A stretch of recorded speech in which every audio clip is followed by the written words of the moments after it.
Hi guys, it's Tammy Brown, your paper chef consultant here, and what we're going to be doing today is, first time ever, I'm using the Paper Chef pizza crust. We're making homemade pizza. Who doesn't like homemade pizza? Oh my god. So this is the first time I've used their crust. We shall see how it turns out. And I may end up having to do this in more than one video. We'll just wait and see. So I'm putting, you can see what I'm doing, adding the crust. The directions are on the back of it. You add 1 1/4 cups water. I've learned from other pizza crust, I don't want to add the whole amount right away.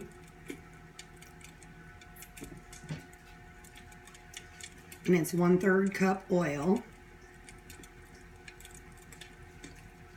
I don't know about you, but I love fresh Parmesan and fresh garlic in my pizza crust. So, yep, I'm going to be mixing that myself. And I'm going to show you that in just a minute with our awesome garlic press. Which, when you use your garlic press, there is no need to take the skins off your garlic, because our press does it all for you. We're going to see if I've got enough water here. I thought I measured right, but doesn't always mean I did. Using our mixing bowl for making it, and our spreader.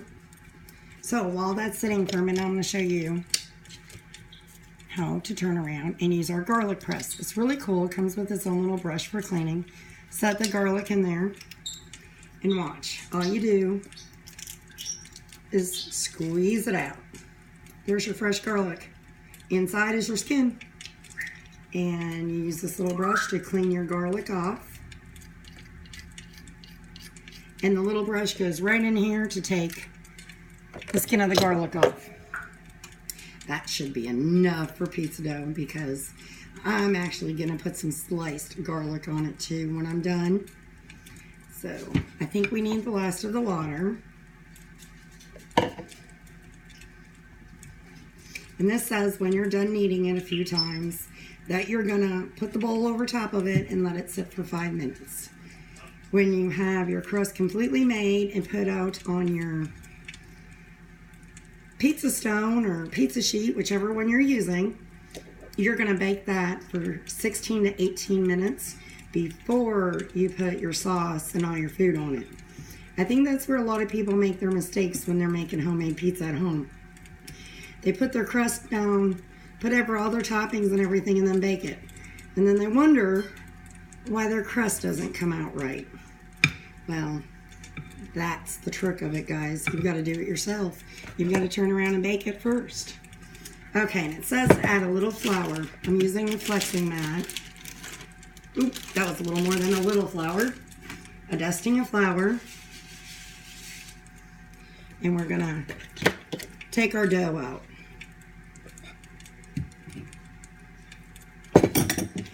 I'm trying, my kitchen's not really set up for demos and videos, but I try my best to let you guys see what I'm doing. And all I'm doing is kneading the dough. And it's working really nice. Now, before I knead any further, I am one that loves Parmesan in my dough. So, sprinkle it full of Parmesan if you like it that way, guys. Knead it. And I don't know if you've ever been taught or not, but anytime you're working with dough, doesn't matter if it's cake mix, bread, dumplings, pizza dough, whatever, the less you knead it, it will be better. If you knead it too much, it ends up chewy. So now we're going to set that there for 5 minutes. Hey Google, set a timer for 5 minutes. Okay, 5 minutes. Starting now. While we're letting that go, I got something for you guys. I don't know if you're anything like me. Sometimes I forget to take food out of the freezer. This is what I do. I take my food out and I set it on my double burner griddle, because it's titanium, so it draws the coldness from your food and it defrosts your food quicker. And it's safer than running it underwater, leaving it sit on the countertop. So that's what I do on that one.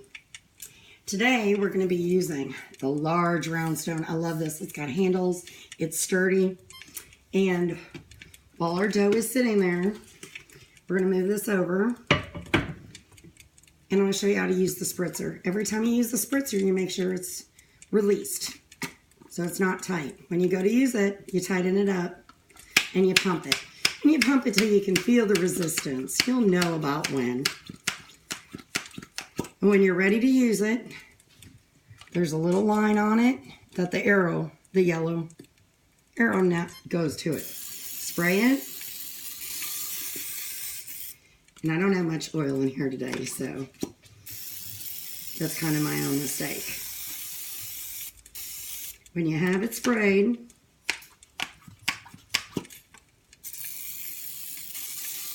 I'm using the basting brush because I want to make sure this whole stone is covered with oil because I don't want any spots of my pizza crust to stick to it. I use the basting brush an awful lot. Making garlic bread, putting oil on my stones, turning around and putting barbecue on my chicken, whatever, and it actually hangs right above my stove. That's how I use that. So now that's ready, and while that's going, we're going to do a few more things. I'm going to show you a couple more demos while we're waiting on our timer to get going. Just excuse my mess though, guys, okay? First of all, I am going to go with and show you our can opener. Everybody that owns this loves it because it doesn't make sharp edges. Kids can use it. You just set it on it, start twisting in whatever direction is comfortable for you because it's made for right hand or left-handed people. You'll feel a little give when it gets to the end. Release it the other direction. And then there's a little knob here and a little button. You just pull up. Perfect. No sharp edges. No sharp edges. And we got this awesome strainer cup. Normally I just take it over to the sink, but I wanted to show you guys it. And I'm going to just strain all my yuck that I don't want for dinner in here. And then we're going to use the cut and seal to do my black olives today. The cut and seal is really perfect for like cherry tomatoes, and if you want them cut in half, really good for making butterfly chicken breast or making butterfly pork chops. You'll find a lot of uses for it if you have homemade bagels or bagels that don't have the slit in them yet and cut. You use it for that. So set them in here.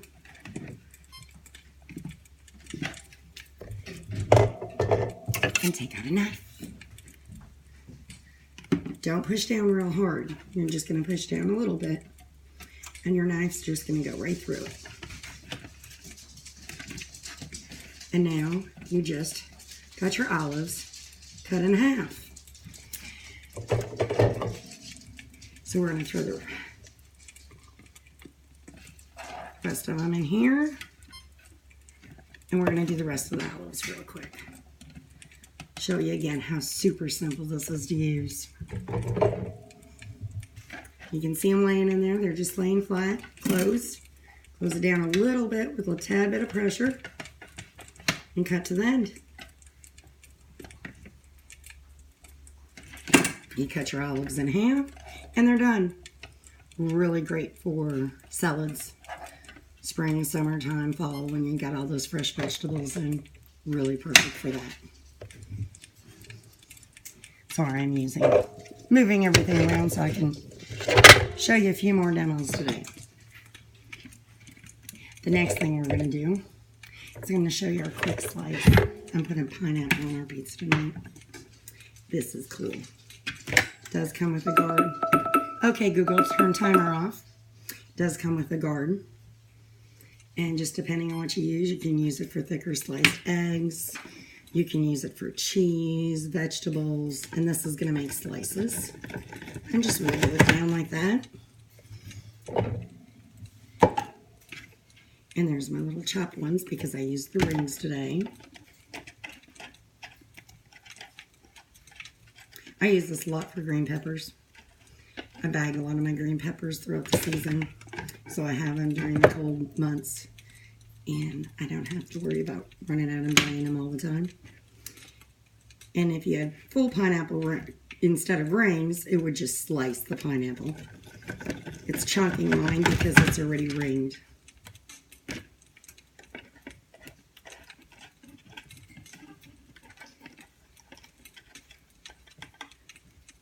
See how easy that is? Quick slice. I got a little bit of pineapples left in it. We're going to go back to our pizza crust and finish that up.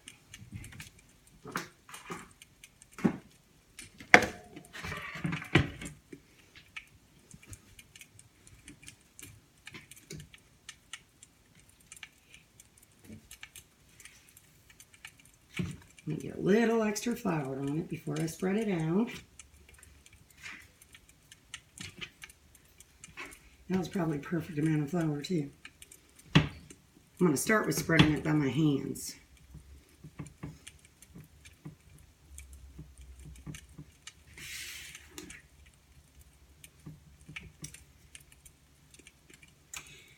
This is our small pie and dough roller, and it works perfect when you do this.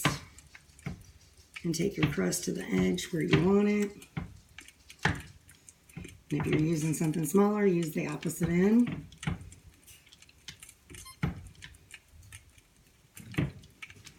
And as most of you know, I'm not the baker, so when it comes to dough and stuff, I don't do it as well as bakers do.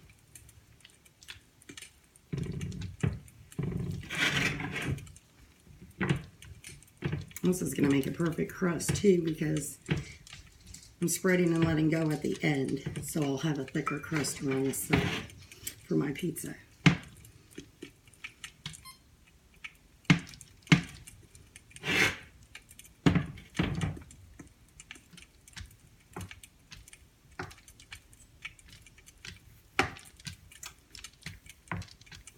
Perfect. If you want it any better than that, just take your little one and roll it around, and you'll get it where you want it.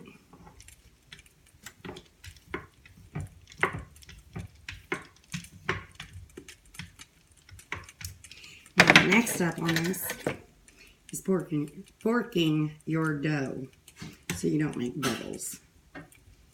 And then we're going to put it in the oven for 16 to 18 minutes and come back when it's about done. Show you what it looks like, and we're going to finish up on our pizza. That's it. Super easy.